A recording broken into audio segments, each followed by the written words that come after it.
Alright, good morning and welcome back sa JCT Moto. And today ay another walang kwentang vlog, walang kwentang video. Magche-change oil tayo kay ZX-10R and actually nasa 2,000 plus pa lamang ang odo niya since last change oil. Pero sakit natin, ayaw natin pinapatagal ang oil. So kaya ngayon mag-change oil tayo para naman malagaan ng mabuti ang makina ng ating motor. So yun po. And dito sa harapan natin ang mga kailangan natin ay 4 na litro. Actually 946 ml lamang, 1 quart ng AMSOIL, 10W40 JASO or MA2. Yan ang requirement. And oil filter at torque wrench para sa ating drain bolt and 17mm na socket. Ayun, para specified torque ang pagbalik natin. Hindi siya masira. Kailangan nating maiangat, maipadak itong ating motor para may space tayo sa ilalim. And medyo hindi ko lang garantisado itong padak natin, mumurahin kasi yan. Bago natin ipadak ito, kailangan luwangan muna natin ang drain bolt at para hindi siya aalog during pagkalas. Location nga pala ng kanyang drain bolt ay narito sa may ilalim. So share na lang din sa ating mga kapwa ZX-10R, especially hindi pa nakapag-dry na mag change oil DIY, ay ayan po, yan po ang location. Ayun, luwangan na natin, counterclockwise ito eh. Luwangan lang natin, hindi naman natin ayun. Lambot lang.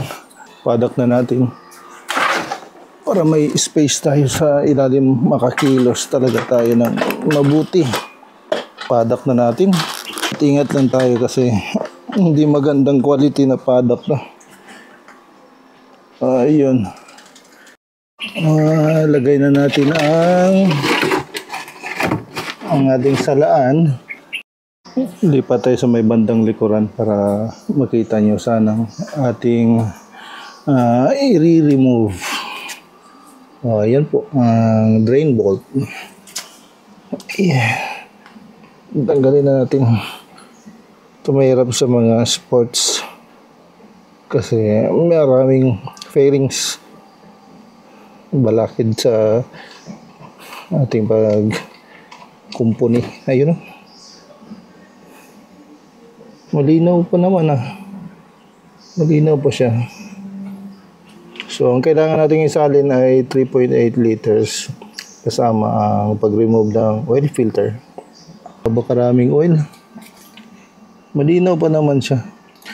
From last change oil ay di pa umabot ng 3,000 kilometers.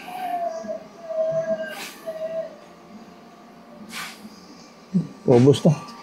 Drain na siya. So next, tatanggalin natin ang oil filter. Papalitan din natin. Medyo mahirap lang kasi may fairing. Next naman ay ang oil filter. Narito. May ilalim. Medyo mahirap lang kasi may fairings. Try natin kung kaya natin tanggalin na ang oil filter na hindi natin natanggal itong fairing niya, side fairing. Hindi natin matanggal ay talagang i-remove pa natin to. So yun po. Medyo matigas nga, mahirap. Matigas kasi kailangan dukutin talaga sa ilalim. So binaklas natin, tinanggal natin yung push pin, 2 push pin dito sa harap tsaka sa may ilalim para itong ating oil filter ay madukot natin. Gamitan natin ng oil filter wrench para mas madali.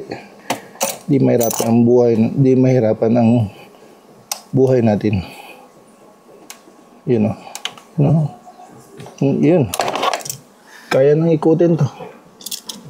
Konti na lang. Luwag na at pwede na nating dukutin ang ating oil filter. Ito mahirap kapag sports.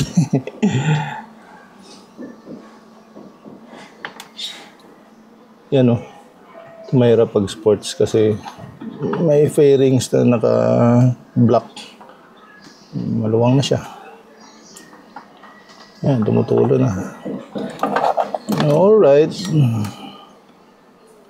Tanggal ang ating oil filter.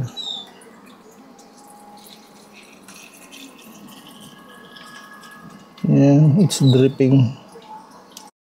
Ayan na. Palitan na natin ng bagong oil filter.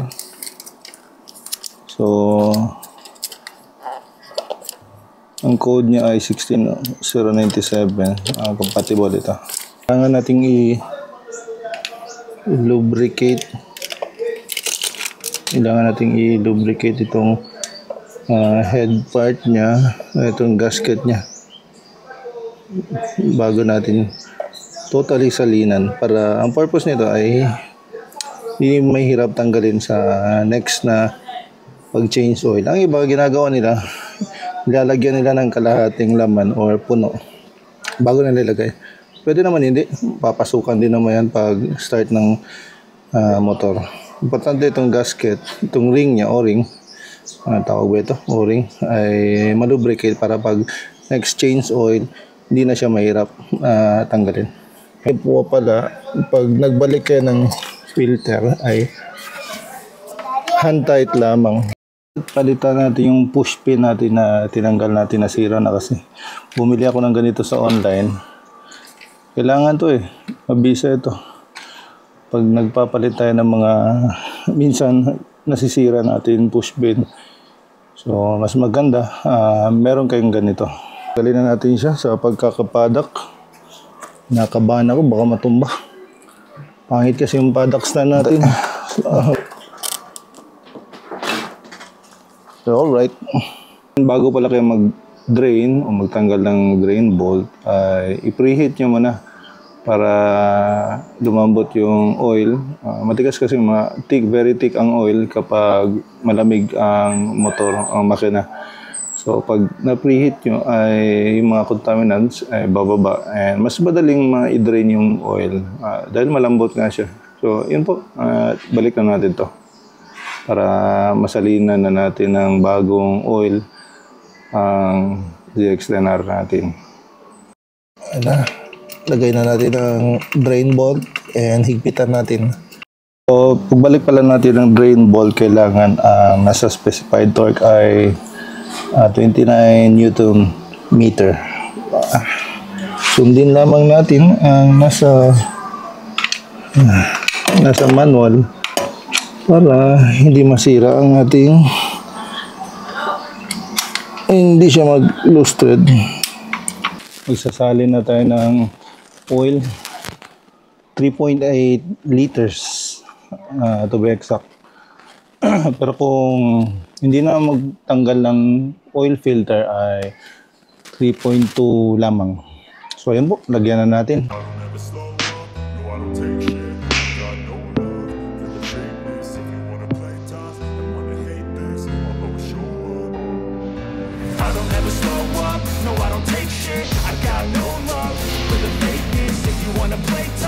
So ganun na po ang tamang pag-change oil kay ZX-10R na isagawa natin ng maayos. So according po sa manual, madali lang siya mag-DIY basta sundin nyo lang ang tamang guidelines according sa kanyang manual.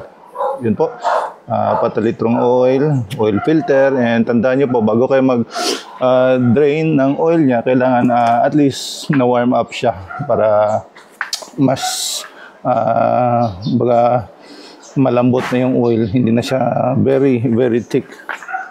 So yun, check natin kung may leaks tayo, paanda rin po natin, and cold start pa. So yun po, try natin. Medyo maingay lang. Maingay din naman ang aso nila.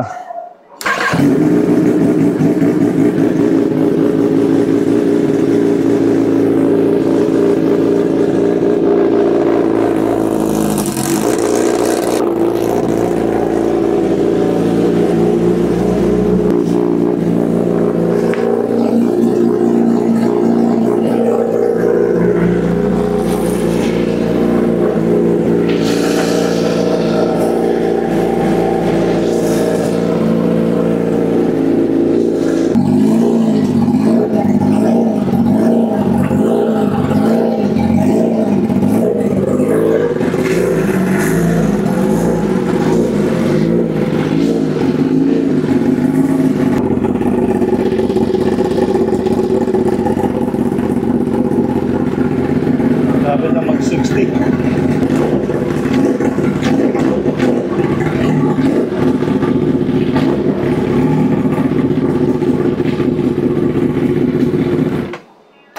Maingay. Tingnan natin kung may leaks. At ang oil level, tingnan natin sa sight glass kung tama. Ayun, tamang-tama.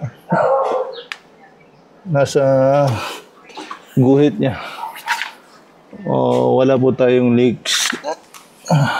Dahil yung pagbalik natin ng drain bolt and washer ay according sa kanyang torque spec. So, ayun po. ZX-10R DIY change oil. So, yun po mga kaibigan, and thank you very much po sa pagsama ninyo sa akin ngayong araw, and hopefully may walang kwentang aral na naman kayong natutunan. Paalam, see you in the next vlog.